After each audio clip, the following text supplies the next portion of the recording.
you're 10 years old, you're a young man, you can choose who you want to live with, your dad or me. I said, my dad. She leaned over and gave me a big whack in the head, with her open palm. And I bounced off the cushions and fell forward and gouged my head on the glass coffee table and blood all over the place. And I called her a few names, and, she hit me again, and I wished her dead, and she was murdered 3.5 months later.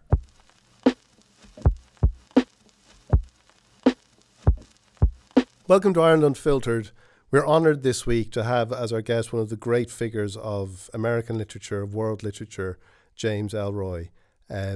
He is an extraordinary writer, and he has led an incredible life, which we talked about in full. Before we go to the interview, don't forget to subscribe to Ireland Unfiltered on all the usual channels, and if you like the show, please give it a review. But here is James Ellroy. James Ellroy, welcome to Ireland Unfiltered. Hey, Dion, how are you? I'm good. It's a real honour to have you here. I'm happy to be here. You're here. Your latest book, This Storm, has just been published. It's an incredible book. It's another hugely ambitious book. Like, do you feel any sense that your ambition is dwindling or tapering off in any way? No, I don't. I feel like it's refining. I feel like many of the excesses of my youth and early middle age or even late middle age as a writer have been curbed in the interest of just a greater human configuration in my books. There's an enhanced human component in This Storm and the two preceding novels. And I'm still working it out stylistically, and I'm working out this balance between A, a great deal of plot, and B, a very concise style, and C, this enhanced human component. And it is a quartet that covers the span of World War II.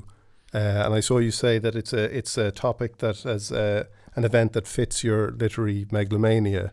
Yeah. Is it something that when you look into it, you think, well, there are endless possibilities with this? Yes.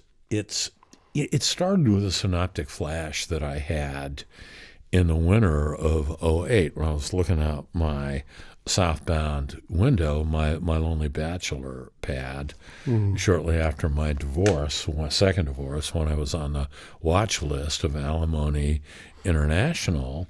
And the synaptic flash was this. It was, bam, a picture of a bunch of forlorn-looking Japanese Americans in the back of a U.S. Army transport bus headed up a snow-covered pass to the Manzanar internment camp in the early days of the winter of 1942.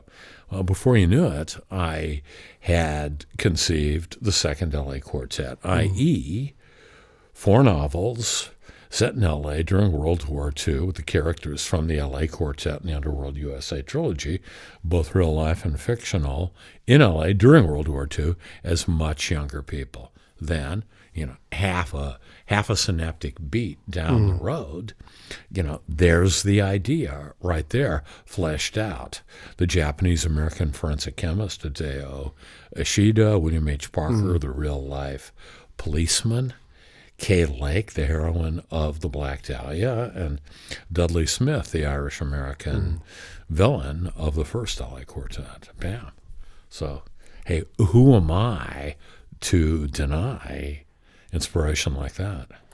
And does it appeal to you in the sense of a period too where, like, there was that, as the book details as well, like that sense of, the Japanese are the enemy now, and there's this search on for them, and but also that sense that what you like, black is white and white is black, and there are no clear moral lines. Is that something that appeals to you about that period as well? Well, it does, in that it was us versus the Axis power, Nazi Germany and fascist Japan. There's a built-in shade of gray and ambivalence there, and that's the massive communist and regime, the monstrous communist regime too, in the Soviet Union. And In 1939, they were allied with the Nazis, and then Hitler breached the Hitler-Stalin Pact in June of 1941, and then the Russians became our allies. So we knew then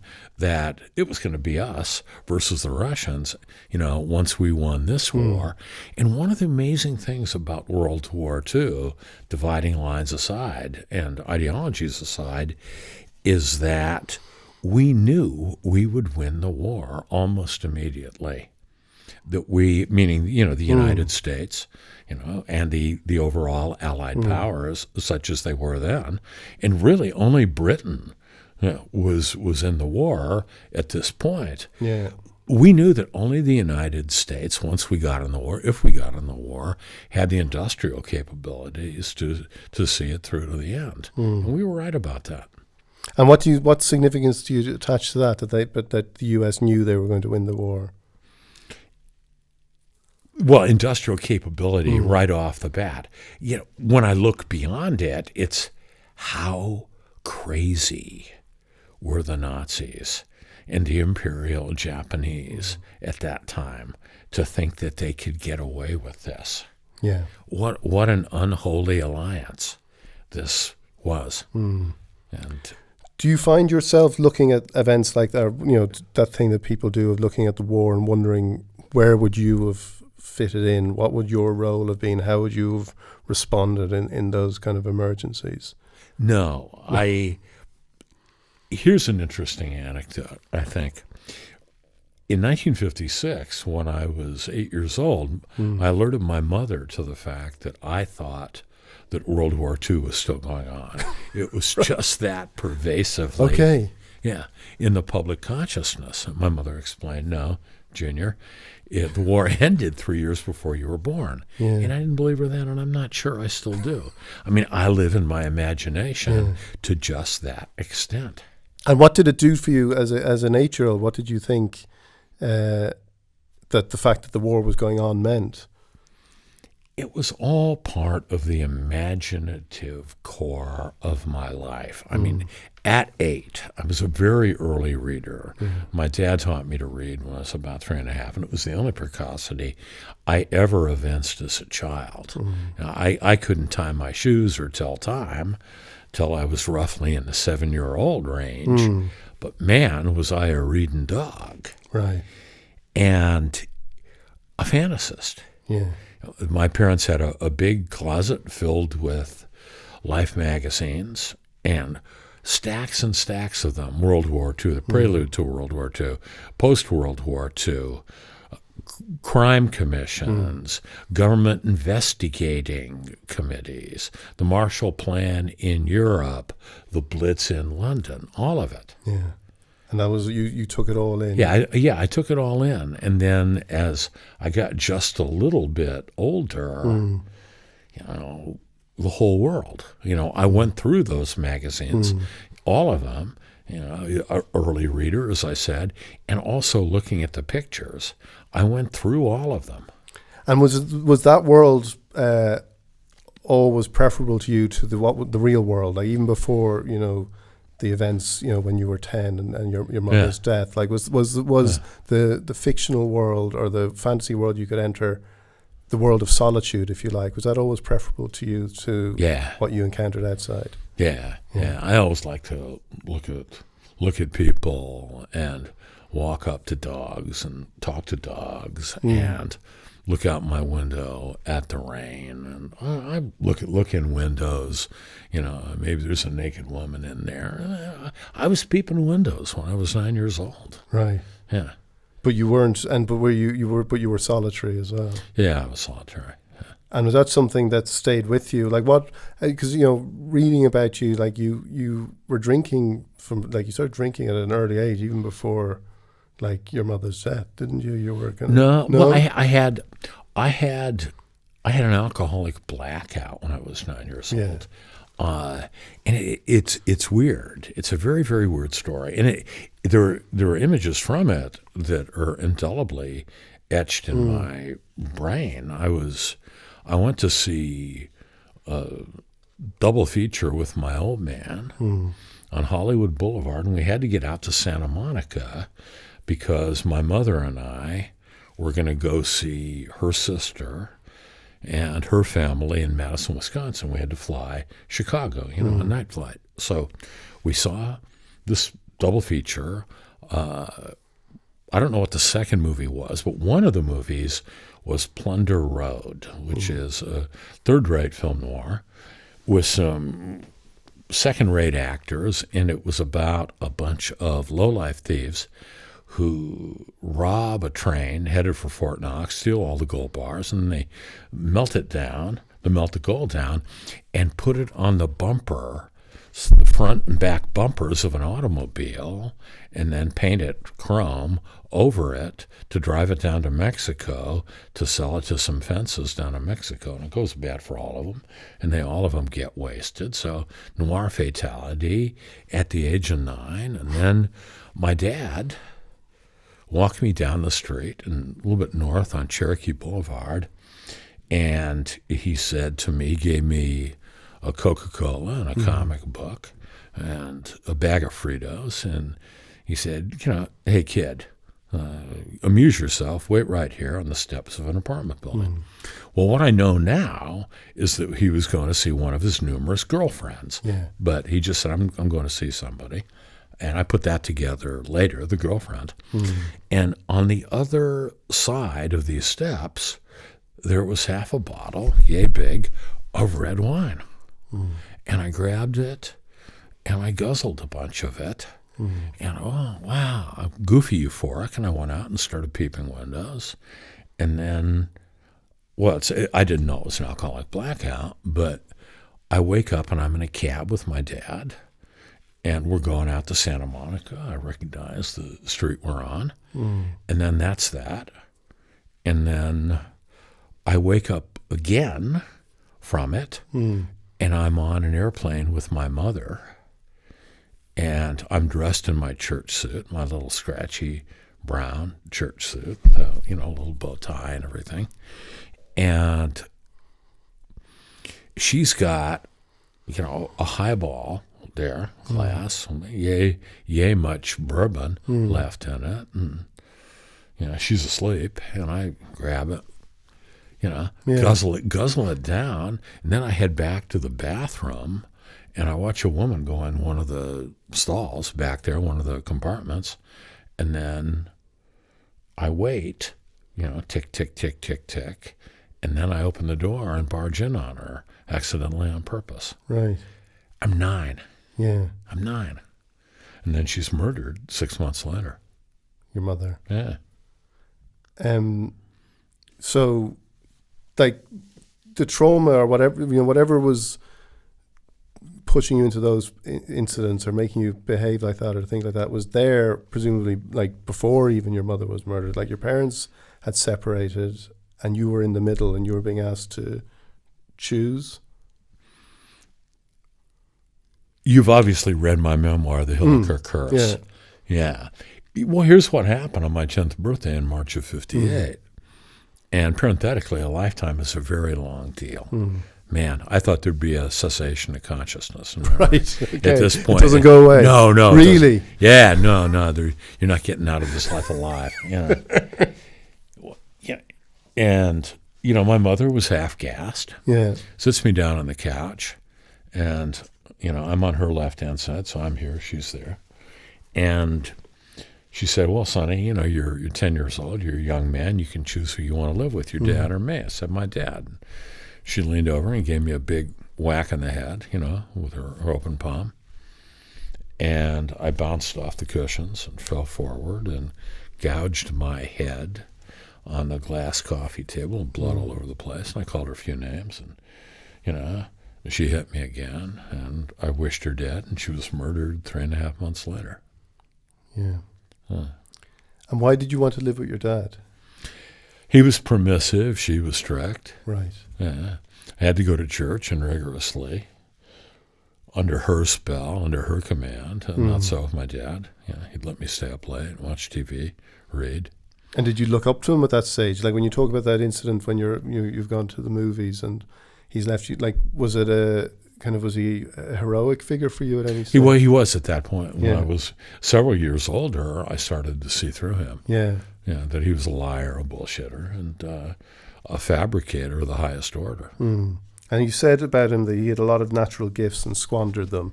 Yeah. And you think you're as focused and driven and ambitious as you are because he wasted so much opportunity. Do Yeah. you see the direct line from that to where you are? Yeah. Yet, at the same time, there's something, my wife, who's really my second ex-wife, we're back again. She's my girlfriend, so it's complex. But I always like to clarify these things.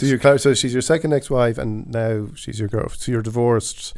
Yeah. And she's your girlfriend. She's my girlfriend. We haven't gotten remarried, Okay. but we don't live together. I may as well come clean. We have 2 lofts on the same floor of the same building. Right. Okay. Yeah, which is a good deal. Yeah. Yeah, best of all. Does that work better for you? Yeah, oh yeah. It ain't monogamy that impinges me. It's cohabitation, man. Domestication. Yeah. I'm a free ranging dog. Yeah. Yeah, I want to be able to drink that toilet water, at will. How would you respond when people say, like, how do you react when people say, like, how was your day today, dear? That kind of question. Like, I can't imagine that's what you consider good conversation. No, it's not. No. The small talk. No, I'm no good at that. No.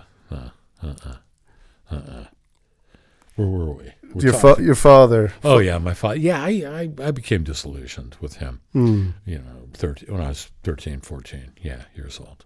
But by that stage, your mother has been murdered. Yeah, dead for 4 years. Yeah, 3-4 years. You have this guilt and this grief. Yeah, but you know what? Here's the thing. Yeah, but I made up my mind, either consciously or unconsciously. I can recall how I felt. I have a good through line to my own emotions, going back decades and decades. But if you're thinking, where did whatever gifts I possess come from? It isn't all of that. Traumatic influence is traumatic influence, and it manifests itself in a myriad of ways with a myriad of people. It's really full-on, 100% concentrated work that got me where I am. The difficult part to peg is talent. Talent is indecipherable. You never know who's going to get it. It's inexplicable. I had it, and I supplanted it with very hard work. What my mother's death did for me was mandate my intellectual and my fantastical curriculum, where before I was just interested in history and only loved to read and escape into history. Now it was crime, and now it was criminal history. And then 9 months after my mother's death, my dad got me The Badge by Jack Webb, which had that haunting 10-page summary of the Black Dahlia murder case. Right, and that was it. Yeah, so it's as if the 2 women, Elizabeth Short, Jean Hilliker, they merged. And so that, but like when you make sense of it now, like there was a long period where it wasn't as inevitable as you portray it now. It only became inevitable when I started writing. And I forged these connections very, very formally and started telling the story. Yeah. I started really telling that story 32 years ago on the tour for the Black Dahlia. And that was at 87. And now we're in 19, and I'm still telling you the story. And it's not going away. It ain't going away. Does that surprise you that it's not going away? Like, did you think by writing about, like, were you searching for any sort of therapeutic benefit when you started, or No. at any stage? No, I wasn't. When I wrote my memoir, My Dark Places, I just thought, well, I would go out and reinvestigate my mother's death and write this book and try to find the killer. But I realized very early on this is extremely unlikely, and that did prove to be the case. So I wrote this book. It was my first book-length nonfiction. It's my autobiography, my mother's biography, the biography of a policeman, Bill Stoner, who worked with me on the case, retired homicide cop, and the story of our unsuccessful attempt to find my mother's killer. And it's a moving and a wrenching book, and I followed it up with the Hoover Curse, which is largely about me and about women. And it still won't go away. It has gone away, but here you are. You're the interlocutor, and you're asking me the questions again. But I wonder if that is, like, do you sometimes think you've brought that on have you brought that on yourself? I am entirely culpable here. Yeah, absolutely. Yeah. But what I want to ask you about as well then is that obsessiveness and that. Because if you, like, I've seen you describe yourself as, you said you were excessively optimistic. Yeah. But still, like, but at a stage in your life when there wasn't an awful lot to be optimistic about, maybe. Like, would that be fair? Like, when you were in your, like, late teens and 20s, it wasn't... I was always a hopped-up personality, and I could always find something to become enthusiastic about and obsessed on. Yeah. Following girls around, peeping windows, reading crime books, my drug and alcohol-fueled fantasia. Yeah. But were you that kind of thing where they say, you were the piece of shit that the universe revolves around? Were you, was that your kind of mindset at that stage? I would never have called myself a piece of shit even when I was. Right. Okay. Yeah. But you were doing things like as you said, you were drawing to attention to yourself. You became, like, in high school, and you were into Jewish high school, and you were a Nazi at that stage. Well, many years ago, over 50 years ago, you want to get noticed in a high school. It's 99% Jewish, and the only way you stand out is you're not Jewish. Is go around and give the Hitler salute, and you get your ass kicked, and I did. And I was the poster boy for the "If You Can't Love Me, Notice Me" chapter in every child psychology textbook. Right. Yeah. And, teachers would say to me, son, the class is not laughing with you, they're laughing at you. And I'd say, I don't care as long as they laugh. I was a buffoon. I was always working for laughs. Right. Yeah. I work for laughs, and I'm a fool. I'm always trying to impress women. Right. Just always. You do that, right? You want to impress. You want to get a laugh. Yeah, you want to get a laugh out of them. Yeah. Huh. But it doesn't come. There's a seriousness that comes across when I see you interview and I read interviews with you, that it's hard to believe that you were ever kind of going around, like, as a buffoon. I'm happy in my core. I'm God's child. I should have been dead in a gutter a long, long time ago. Yeah. I've always believed. I'm a native believer. I was born to believe. I was born to carry the cross. It's just the case. It's just what I am. And this is the best time of my life. I swear. I'm 71, and I feel great. I got 10 tons of energy. It's poignant in that this isn't forever there, this wild ride that we know is life. But c'est la guerre, so be it. Nobody gets out of here alive. And I've made peace with myself in a great many ways. Have you? Yeah. And what did you have to make peace with yourself about? Well, way back when, I had to quit drinking and using drugs. Yeah. That's a very good idea if you're an alcoholic and a drug addict like me. It is very sound advice. Yeah. And that's the bottom line there. You're not going anywhere worth a shit until you got that in check there. Yeah. How significant would you place, like you say, you're not going anywhere before unless you place that check. How significant in your life would you say that event is compared to, like, the traumatic events like your mother's death? It's more formative. Right. Yeah, it's much more formative. In what sense? Well, it opened up the floodgates of creativity. Okay. Right there. Yes. Talk about that, because like people would think maybe you just stop, you stop drinking and that's what happens. You just don't drink anymore. But where does your head, like, I imagine there's a sense of the headspace that was used to obsess about drinking drugs, to take drinking drugs, has to go somewhere else.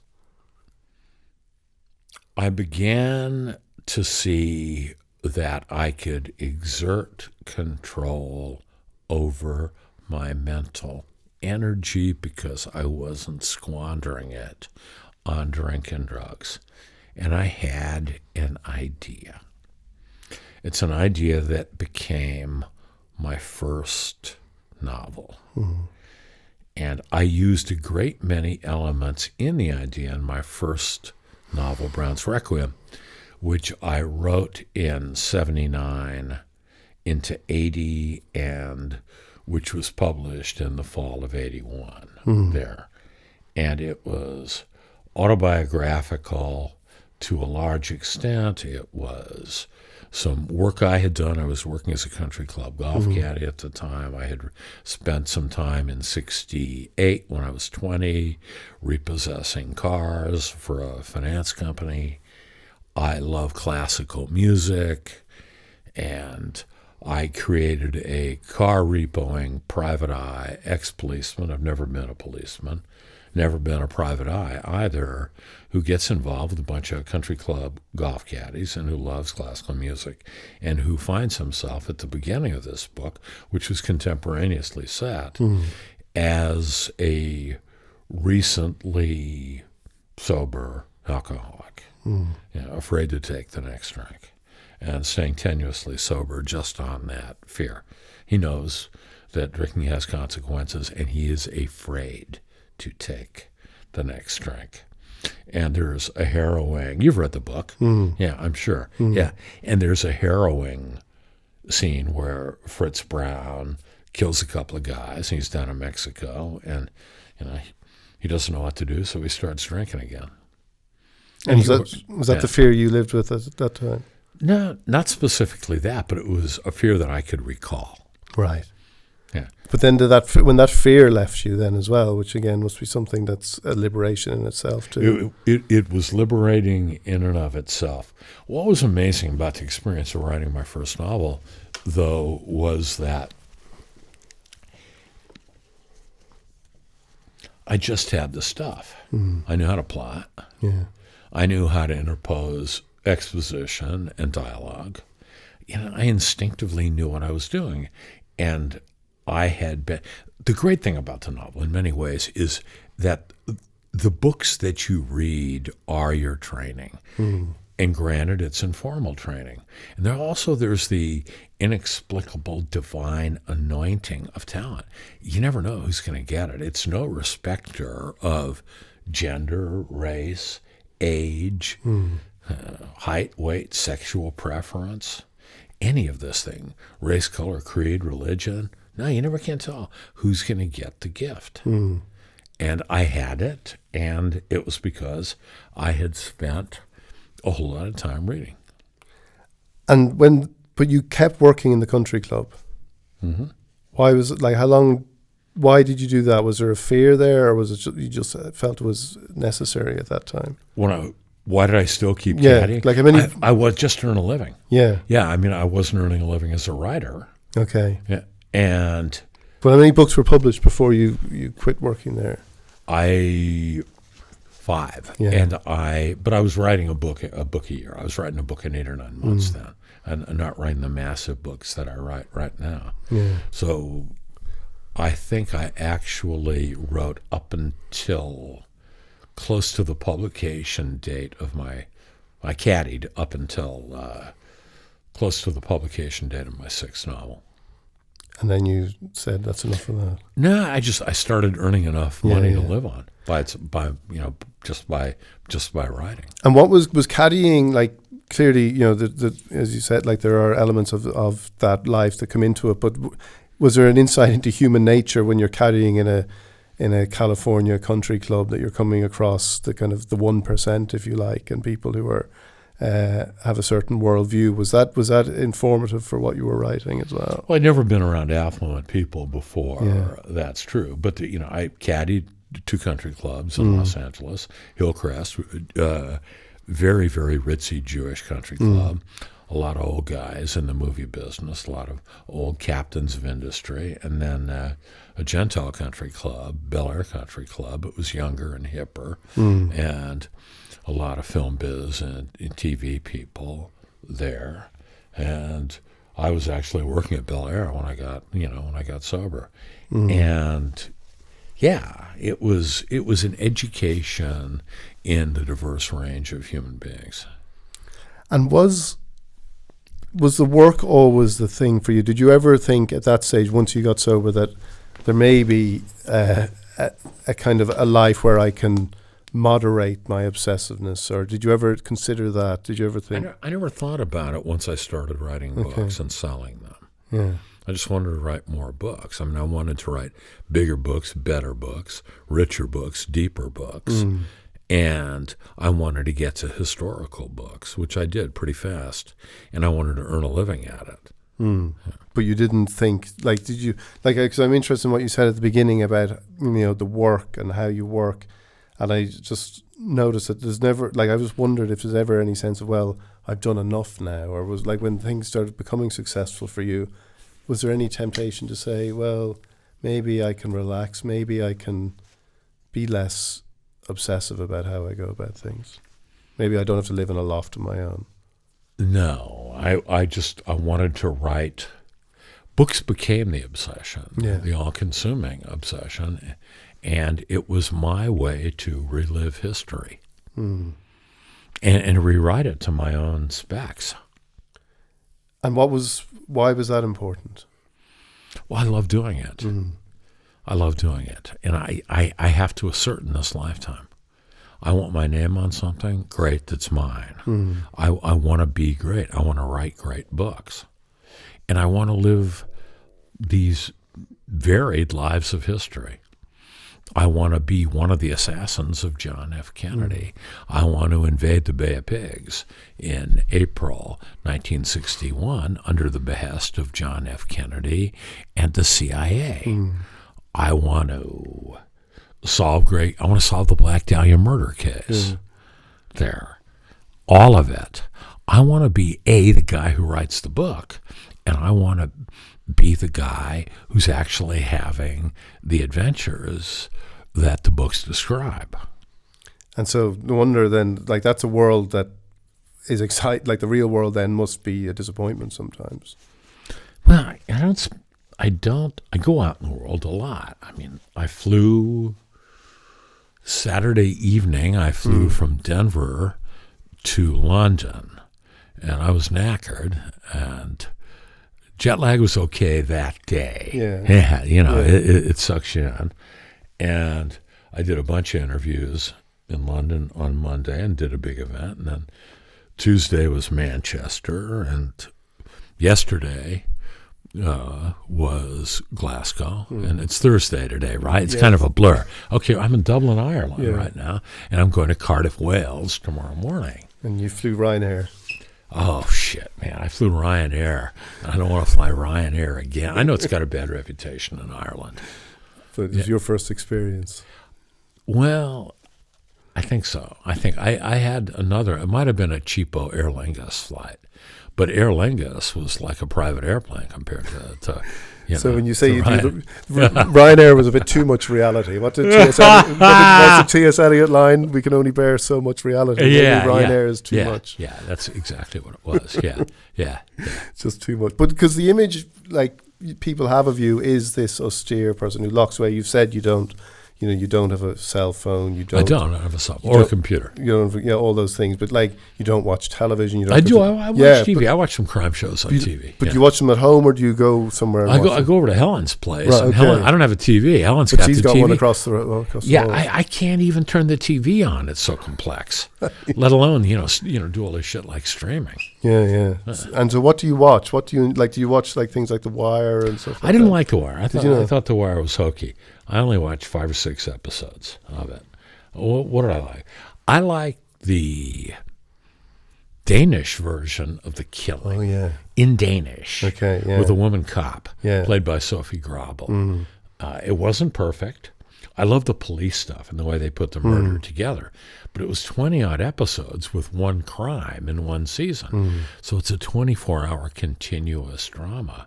I didn't like the cutting out of the police viewpoint to go to the family viewpoint, and the political viewpoint, and all that stuff. But you like that. You like that sort of granular detail into one. Absolutely, yeah. You got granular detail. Another thing, but you are, because again, so you are in touch. Do you watch The Sopranos? Did you watch things like that? I don't like The Sopranos. I don't like Scorsese either. Really? I hate that mob stuff. Yeah, I don't dig the mob stuff. Why is that? I don't know. I got the West Coast Protestant sensibility. I like the cop dramas there. Okay. And I find The Wire and The Sopranos to be inherently unartful. Also, the films of Martin Scorsese. I think it's bad writing. Yeah, those shows. In unartful how? In the sense that they don't look to it. There's not a true depiction of like humanity. Or could you describe yourself? It's very yeah. Go ahead, please. No. Go. No. It's very easy writing to have a couple of dipshit dope dealers or dipshit cops sitting around and dissecting for 3 or 4 minutes of dialogue, the hidden inner meanings of some dippy pop songs, or having ridiculous theories about who their ex-wife is banging and everything. You know what it is. It's guys running off at the mouth. It's that kind of, crypto-realism. You see it in the books of Richard Price and the plays of David Mamet. I can't stand it. It's guys trying to be authentic. I want something more decorous than that. I want something more elegant. And I write more elegantly than that. And you want the truth. Yeah, I always want the truth. Yeah.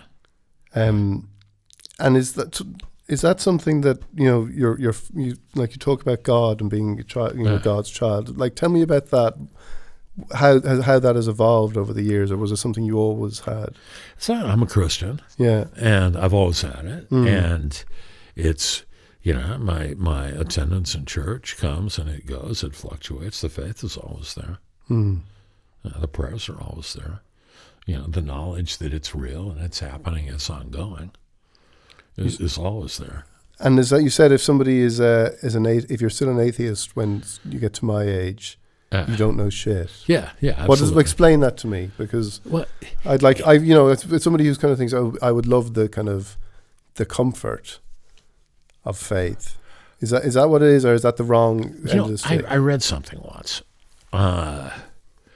It was an interview with one of the Marriott people. They're the hotel chain in the States. I guess they're all around the world, Marriott hotels. And I think Mr. Marriott or Mr. Marriott Jr., the recent, I don't know if he's still alive or what the deal is. Mr. Marriott, one of the Mr. Marriott said, I decided to decide. I think it was this. I decided to decide not to cheat on my wife. And I think that at some point, on some level, I decided to believe in God, and decided to be a Christian.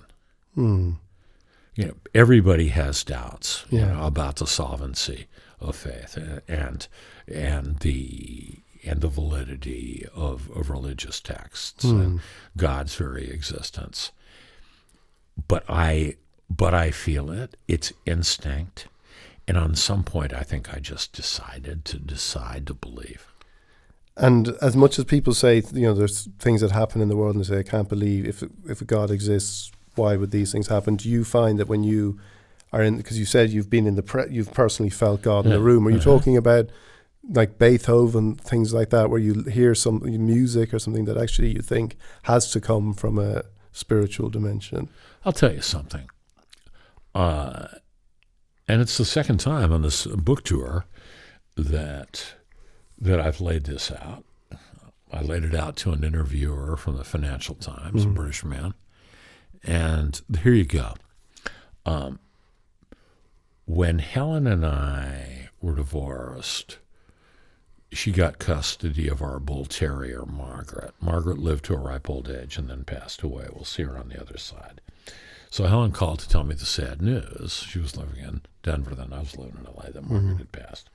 And I was very sad about this. And I was lying on the bed one particular Tuesday afternoon. It was winter. It was winter 13. And the bedroom door was shut. I had a house in the Hollywood Hills. The bed was all made up. A coverlet was over the bed. The windows were shut because it was the winter time and it was cold out. And the doors were shut. There was no air passing through. I heard a rustling off to the left-hand side of the bed. I was lying on the left-hand side of the bed. There was a plopping sound there over here, right over here to my right. And then the coverlet, which was stretched tight, was depressed down about yay much there.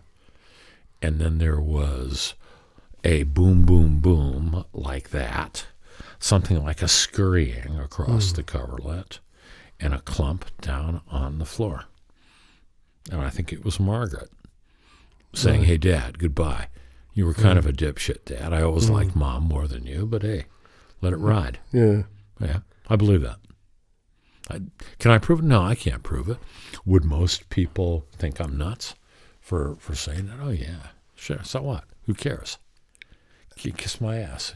If you don't like what I believe. And do you think you'd be reunited, when you say you'd be reunited, do you think you'd be reunited with your mother? Yeah, I do. Afterlife? Yeah, I do. Yeah. Do you dream about your parents? No. No. I don't dream about people who are close to me. I just have a lot of dreams about animals. Really? Yeah. Tigers and You never dreamt about your mother? Really, yeah. Jaguars. Yeah. Jaguars. Yeah, I like it. Yeah, it's a good-looking animal. Yeah. Do you think you would ever, what's the most current you would ever write a period of That's history? it. It's over. It's 1972. That's it? Yeah, it's the concluding volume of the Underworld USA trilogy, which is Bloods Are Over. Mm. And you would never be interested in anything? No. Like you've talked about the Reagan era, and I saw you talking about that Thomas Mallon book about Watergate and stuff like that. Well, those are books that I admire greatly. Tom Mallon's a very good friend of mine. And these are three of the great undiscovered classics of recent American literature. Watergate, the title Watergate, the name of the event. And if you've ever wanted to know, what transpired during the Watergate scandal of 72 to 74, this is the book for you to read. And as a novel, a work of fiction unto itself, man, it's great. Yeah. And Tom's middle book there, finale about the Reagan administration, then his recent book, Landfall, about the George W. Bush regime. But none of those periods, I was wondering, even the financial crisis and all those areas of casino capitalism and all that kind of stuff. Shit. You couldn't give a shit. No, I don't give a shit. No, I'm World War II, yeah. And do you think about the LA of today? There seems to be a lot of. Do you think there's more of a reckoning for powerful people in LA today than there was in that era? I can't tell you. I am woefully uninformed. Right. I don't live in LA. Where do you live now? Denver. Denver, yeah. And do you miss LA? No. I'm going back on a couple of weeks. So, I'll go sniff around a little bit, hide in my hotel room unless I have a gig to do. And why did you leave? Because I got back with Helen, and she said, "Hey, fucker, I moved twice for you. You moved once for me." Do you see anything? Do you feel you will ever kind of go into retirement or no? No. No. Would you see that as a defeat? Yeah. Explain that to me. Because lots of people live for the idea of retirement. They would think. No, I hate indolence. It's a sin, and I only want to work. I only want to create. I want to earn a living. Very obviously. Yeah. And it's funny you said you were happy, and I've seen you say you had the happy gene. Are you hard on yourself? Yeah, I'm hard on myself. I forced myself to toe the line. Yeah. I pull myself out of bed in the morning, whether I want to get up or not. It feels good once you get up. James Ellroy, it's been wonderful talking to you. All right. Thank you. Yeah. Well, it was a real privilege to have James Ellroy in. And before we go, if you like the show, please give it a review. And don't forget to subscribe to Ireland Unfiltered on all the usual channels.